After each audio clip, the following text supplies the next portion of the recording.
Hi everyone, and welcome back to Cram Farms. Today we're going to be doing companion planting with tomatoes. It's one of those things that a lot of people know. You can plant basil and you can plant marigolds and they work wonderfully together with tomatoes in the garden. But what I'm going to share with you today are some of those plants that you might not think of that work wonderfully to enhance the flavor and to keep pests off your tomatoes. Now most people know about the marigold and they come in lots of colors like oranges and yellows, and we have some that have like the orange and yellow kind of mixed. They also come in several different sizes, from like the petite varieties or ones that get up to like 3 feet in height. And they are excellent to companion plant with tomatoes because they help keep pests at bay. So I have marigolds at both ends of my bed, and I'm gonna have 2 rows of tomatoes here. So there's Cherokee purple tomatoes already planted on this side. This side I'm gonna put some cherry tomatoes. Now marigolds not only bring in some beneficial insects, like they bring in parasitic wasps, they bring in ladybugs, they bring in hoverflies, and those actually feed on other insects in the garden or garden pests that could be harmful to your plants. So that's one reason we like marigolds. Another companion plant that's great with tomatoes is basil. Basil and tomatoes have pretty much the same soil and light requirements, but they also will enhance the flavor of your tomatoes. So I'm gonna plant 2 basil plants right in the middle, so it'll help my tomatoes that are gonna be on both sides. Now something else you might not know about basil is that it repels mosquitoes. So if you have trouble with mosquitoes in the summer, you might wanna keep a pot of this even on your patio to help repel mosquitoes, flies. It's great for things like that. So this basil is gonna go great right here with my tomato plants, and I'm gonna put another tomato plant on this side of it. Another thing that's really great with basil is you can just take a leaf, pull it off, like kind of rub it to release the oils in it, and rub it over your body. If you want something like a natural insect repellent, if you're working in the garden, if the flies and mosquitoes start to bother you, just grab some of that, or you could grab lavender, oregano, something just to rub on your body. Keeping these herbs in your garden is a great way to help even yourself with insects. So I have marigolds, basil, marigolds, 4 tomato plants. Now on this side, I'm gonna put in 4 more tomato plants. Then I'm gonna start with some of those other companion plants that you might not think about. You'll also notice when I'm planting tomatoes that I take off these little ones.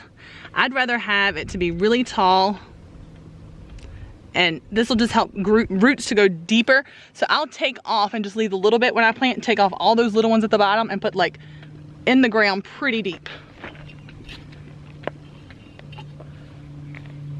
It's really just gonna help your plant to establish a better root system and make it a stronger plant overall. All right, so there is my tomato, one of my tomato beds. So I have 4 Cherokee purple tomatoes, 4 cherry tomatoes, and then I have marigolds, basil, and marigold. Now you might be thinking this bed is full, and you're right. When these plants start to mature, this bed is gonna be really full of basil and tomatoes, and these marigolds will get pretty high themselves. But we can utilize the space under the soil and on top and let the tomatoes kind of go above. So that's what I'm gonna show you right now with companion plants, how you can do that. One of those things that can go deep into the soil are going to be carrots. And so we're gonna plant some carrots with these tomatoes using our companion planting. So I've got some cosmic purples here, and I've got these muscade carrots, and I think I've got some yellow carrots as well. We're gonna go ahead and put these in the soil between or just around the tomato plants, because they like the cooler temperatures. They are going to enjoy, once they start growing, being able to use the shade of the tomato plants as the tomato plants get taller, using the shade of the tomato plants to keep these cool and to keep these carrots growing. So if you don't know a lot about, these are cosmic purple tomatoes. And no, they're not. These are cosmic purple carrots, and if you've never seen a carrot seed before, they are teeny tiny. So we're gonna put them in. You don't have to take a lot of soil to cover them. And as these tomatoes grow and the carrots take off, the important thing is gonna be to keep them moist. Carrots need moist soil to germinate. And so as they take off and then they start to get bigger, The tomatoes will give them shade to help protect them. And they're not really going to compete with each other because the carrots will be ready to harvest when about the time that the tomatoes are taking over this space. So they're not going to shade them out to the point that they don't have any sun. They're just going to shade them to the point that it keeps them growing, and both the tomatoes and carrots will benefit. Also, tomatoes put off something called solanine, however you say that, and it actually will help to protect the carrots from insects. So we're really just gonna lightly brush them in here, and then I'm gonna make sure when I water them a little bit, they get nice and wet and moist. All right, and then you can make like a little row. You can take your hand and make like a little row if you know where you want your carrots to kind of go. Now these are the muscade carrots, so they're gonna be orange, and they're a little bit shorter than the cosmic purple will be. And then we're just going to drop them in. Now, when these carrots start coming up, we may have to go back and pull some of them out. If they're too close together, if I like drop an extra seed, so that they have space to grow long, deep roots. Some people don't like to go through and then weed them out, but if you want to have a really productive crop of carrots, you really, really need tomatoes and carrots. Again, our marigolds and basil through the middle there. And now over here with the cherry tomatoes, we are going to put down some lettuce and spinach. All right, so I have two different lettuces. I'm going to put down a Butter King lettuce, which is more of like a little head lettuce, and then a lettuce mix, which this is more of a cutting lettuce. So we're gonna put those down, and I am gonna plant my spinach. So with your spinach and your lettuce, you can just kind of lightly broadcast them and then cover them up here. Whoop. Let's start with some lettuce. And this is gonna be just like with the tomatoes. The tomatoes will provide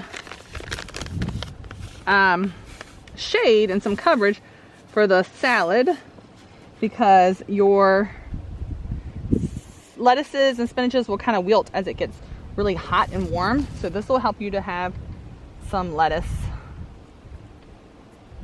for a little bit longer, because these tomato plants will provide shade.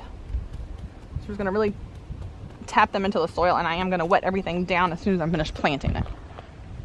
So now, instead of this bed just having tomatoes, basil, and marigolds in it, it now has a lot more food. I have my carrots, I have my lettuce, and I have spinach, and all of these are gonna work together to give me a really great harvest this year. So basil, marigolds, carrots, lettuce, spinach, they're not the only things you can plant with tomatoes. You can also plant things like garlic. You can do chives, do fine with it. There are lots of other things. Do some research. There's one book I really, really like to deal with companion planting, and that's Carrots Love Tomatoes. Hence, planting the carrots with the tomatoes. But it has lots of great ideas for herbs and flowers and vegetables and fruits too. Also, if you want to know what not to plant with tomatoes, well, one of those things is potatoes, because if you plant potatoes and tomatoes together, you increase your risk of potato blight. Also with corn, the tomato fruit worm that feeds on tomatoes also is like the corn earworm, and they will feed on each other, so you don't want to plant corn with your tomatoes. And the other thing you don't want to plant with your tomatoes are going to be any of your brassicas. So your things like your cauliflower, broccoli, and cabbage, they do not work well together. You'll see an increase in pests. They just will compete. Sometimes it's not only a pest problem, but sometimes it's they compete for the same nutrients. So if your tomato needs the same nutrients as like your potato plant does, and they're fighting each other in the soil, then one's just not going to do nearly as well. So by planting, companion planting is not always about keeping bad things away. Sometimes, like with the marigolds, they bring in good beneficial insects that help to eat, or they prey on other garden pests. But they also sometimes, like with the basil, it increases your flavor of the tomatoes. And then like with not planting things like potatoes, then you kind of keep away those disease problems with like blight. So I hope these gave you some great ideas. I want to see your tomato beds. I hope you're filling them up with lots of great vegetables and herbs and flowers that your family can enjoy this season. Stick around. We'll be doing more companion planting videos for you, as well as continuing work on building our own home here on our off-grid homestead. So hit the subscribe button if you haven't already, and we'll see you next time right here at Cram Farms.